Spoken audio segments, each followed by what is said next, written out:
Bienvenue sur Africa 24 dans cette nouvelle édition du 12-15 au sommaire de l'actualité. Nouvelle condamnation aux Comores. La justice comorienne a condamné à des peines de prison plusieurs responsables politiques. L'opposition dénonce depuis la dérive autoritaire du chef de l'État, Azali Assoumani. En Libye, le blocage d'un des plus grands sites pétroliers se poursuit. Le champ d'Al-Sharara, situé dans la région d'Oubari, à 900 km au sud de Tripoli, la capitale, produit 315 000 barils par jour. Et puis découverte du marché de Noël des réfugiés à Kampala, la capitale de l'Ouganda. On y trouve des articles faits par des réfugiés. Ces derniers exposent leur savoir-faire et ainsi subvenir à leurs besoins durant les fêtes de fin d'année. Mais tout d'abord, ce duel entre deux ex-présidents à Madagascar. Il s'agit de départager les deux finalistes, Andra Duel et Marc Ravalomanen. Ce mercredi, un peu moins de 10 millions d'électeurs sont appelés aux urnes pour le deuxième tour de l'élection présidentielle. Quelques 25 000 bureaux de vote du pays ont ouvert à 6 h et le resteront jusqu'à 17 h. Lors du premier tour du 7 novembre, Andra Duel a pris un léger avantage en recueillant 39,23% des suffrages contre 35,35% pour Marc Ravalomanen. Ce mercredi, le taux de participation va donc être déterminant. À noter qu'au premier tour, 45% des électeurs ne sont pas venus voter. Les premiers résultats sont attendus après le 25 décembre. Le verdict est tombé aux Comores. De nouvelles peines de prison infligées ce mardi à plusieurs responsables politiques.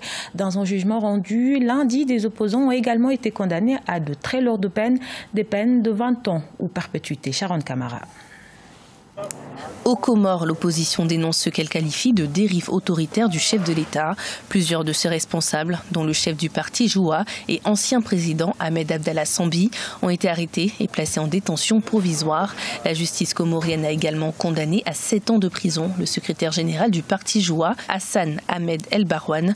Ce dernier est accusé d'avoir ordonné l'agression d'un militaire durant le référendum constitutionnel auquel il s'opposait. Depuis que le président Azali est au pouvoir, il a arrêté la plupart des leaders de l'opposition et les a mis en prison. Chaque fois qu'il y a une manifestation, ils sont allés réprimer. À la suite du référendum constitutionnel, de nombreuses arrestations ont eu lieu du côté de l'opposition. Ces arrestations ont conduit à un procès ce 17 décembre. La vingtaine d'accusés comparaissaient pour des accusations d'association de malfaiteurs, coups et blessures volontaires et tentatives d'assassinat. La Cour de sûreté de l'État a aussi infligé 20 ans de réclusion à un député du même parti, Tosha Jawar, qui était absent à l'audience. Ce qui nous frappe en plus, c'est surtout les violations récurrentes des droits de l'homme et la confusion. Depuis que le président Azali est arrivé au pouvoir, il a accaparé non seulement le pouvoir exécutif, c'est son pouvoir, il était voté, mais il a changé pas mal de juges qui sont sous ses bottes. Élu démocratiquement en 2016, le président Azali Assoumani a organisé en juillet 2018 un référendum constitutionnel qui lui permet désormais d'effectuer plusieurs mandats et de rester au pouvoir jusqu'en 2029. Une élection présidentielle anticipée à laquelle le chef de l'État a déjà annoncé sa candidature est prévue au premier semestre 2019. En République du Congo, le gouvernement a mis en place des plateformes de dialogue intracommunautaire. Ces plateformes ont pour but de faciliter la réconciliation et renforcer la paix dans la région du Poul, voisine de Brazzaville. Entre 2016 et 2017, la région a été secouée par un conflit armé qui a provoqué un déplacement massif des populations initié par le Haut-Commissariat à la réinsertion des ex-combattants. Ces plateformes de dialogue sont également une occasion offerte aux déplacés du conflit et aux non-déplacés et aux ex-combattants de briser la méfiance. En Libye, le plus grand champ de production du pays restera encore fermé.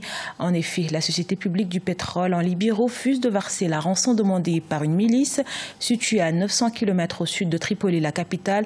Le champ d'Al-Sharara produit 315 000 barils par jour sur une production globale libyenne de plus d'1 million. Solène Duplessis. En Libye, la production pétrolière d'El Sharara ne redémarrera qu'après la mise en place de mécanismes de sécurité. C'est ce qu'a annoncé la société libyenne pétrolière, la NOC. La production du plus important champ pétrolier de Libye fait l'objet d'un blocage par une milice armée depuis ce dimanche 9 décembre, une milice qui réclame le versement de primes liées à la fourniture de services de sécurité. Un versement refusé par la NOC ce 14 décembre. Toute tentative de versement d'une rançon à la milice armée qui a fermé El Sharara créerait un dangereux précédent qui menacerait la reprise de l'économie libyenne. Le champ d'Al-Sharara, situé au sud-ouest du pays, est l'un des plus grands sites pétroliers de Libye. Il produit 315 000 barils par jour sur une production totale libyenne de plus d'1 million de barils par jour. L'état de force majeure décrété par la NOC dans le champ de Sharara devrait entraîner des pertes financières de 32,5 millions de dollars par jour pour les caisses publiques. Un, ce n'est pas le seul champ pétrolier libyen. Deux, l'arrêt, nous nous attendons à ce qu'il ne dure pas trop longtemps. C'est une mauvaise nouvelle temporaire pour la Libye, mais elle n'est pas à court d'argent immédiatement pour ses dépenses courantes. Elle est à court d'argent pour ses dépenses d'investissement. Les structures pétrolières sont régulièrement les cibles d'attaques de groupes armés rivaux ou d'occupation des milices locales pour des revendications sociales. Notons que la Libye a récolté 2,87 milliards de dollars de recettes pétrolières et gazières en octobre 2018, des recettes en hausse de 73% par rapport au mois de septembre 2018, selon la Compagnie nationale libyenne de pétrole. La circulation des monnaies étrangères est dorénavant davantage surveillée en République démocratique du Congo, même si elle est autorisée. Selon la nouvelle réglementation de la Banque centrale du Congo, toute somme en monnaie étrangère excédant 10 000 $ doit être signalée. À travers cette mesure, les autorités veulent renforcer la lutte contre le blanchiment des capitaux et le financement du terrorisme. Les explications de Nelly Claude Bessa. La réglementation du change du 28 mars 2014, élaborée par la Banque centrale du Congo, officiellement entrée en vigueur le 25 septembre 2018, a été modifiée et complétée en ce qui concerne la circulation des monnaies étrangères sur le territoire national. La nouvelle réglementation stipule que tout paiement égal ou supérieur à 10 000 $ ne peut se faire en dehors du circuit bancaire. De plus, une personne détenant un tel montant doit au préalable en faire la déclaration auprès des services de la douane, à défaut auprès de ceux de la migration au départ et à l'arrivée et justifier l'origine de la destination. Les nouvelles dispositions visent à sécuriser les voyageurs détenant des billets de banque d'une part et d'autre part à maintenir au sein de notre environnement les bonnes pratiques conformes aux standards internationaux en matière de lutte contre le blanchiment des capitaux et le financement du terrorisme. La Banque centrale du Congo a prévu des sanctions établies à 50% de pénalité pour toute personne qui tenterait de franchir les frontières de la République démocratique du Congo avec 10 000 $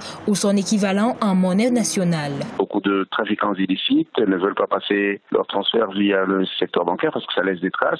Et donc, on a constaté certaines délinquances qui commencent à se généraliser où les gens, utilisant leurs relations extra-business pour être en mesure de passer outre les réglementations. Ça touche aussi bien le personnel qui fait du business que le personnel politique. Cependant, la Banque centrale précise que la circulation des billets de banque à monnaie étrangère, au-delà du plafond des 10 000 $ doit faire l'objet d'un transfert bancaire ou être couverte par une autorisation expresse des services douaniers ou de ceux de la migration opérant à l'aéroport, au port ou à la gare.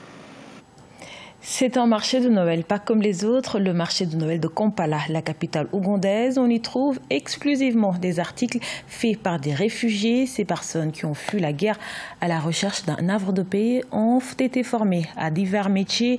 Et ce marché est pour eux une occasion d'exposer leur savoir-faire et ainsi pourvoir à leurs différents besoins durant les fêtes de fin d'année. Badawi Adijatou.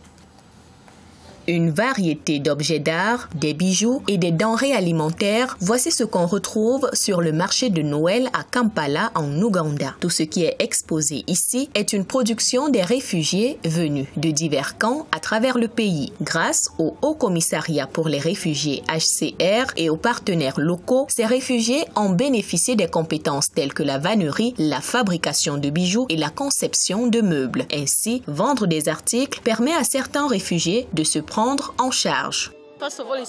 C'est pour moi une opportunité pour que je puisse avoir un peu d'argent pour bien passer la fête de Noël. Si je revenais dans le village sans un sou, personne ne verrait à quoi je m'adonne, mais je suis venue, j'ai gagné de l'argent, ça m'aidera vraiment. Si pour Justine Nakianzi, vendre lui permet de se faire plaisir, Omar Moussafiri, lui, pense au bien-être de sa famille à cette veille de la célébration de la fête de Noël. Quand je réussirai à vendre mes œuvres d'art, je serai heureux d'acheter des chaussures pour mes enfants et ma femme, car j'ai une grande famille en République démocratique du Congo. J'ai 5 enfants et une femme. Actuellement, l'Ouganda accueille plus d'1 million de réfugiés qui ont fui le Soudan du Sud et la République démocratique du Congo. Grâce à une politique d'entrée libre à l'égard des réfugiés, les autorités ougandaises donnent aux réfugiés l'opportunité d'avoir accès aux services de santé publique. Ces derniers bénéficient aussi des parcelles de terre pour la culture. Ce journal a été réalisé par l'ensemble de la rédaction. Merci pour votre fidélité. Retrouvez dans un instant une nouvelle édition de l'actualité sur Africa 24.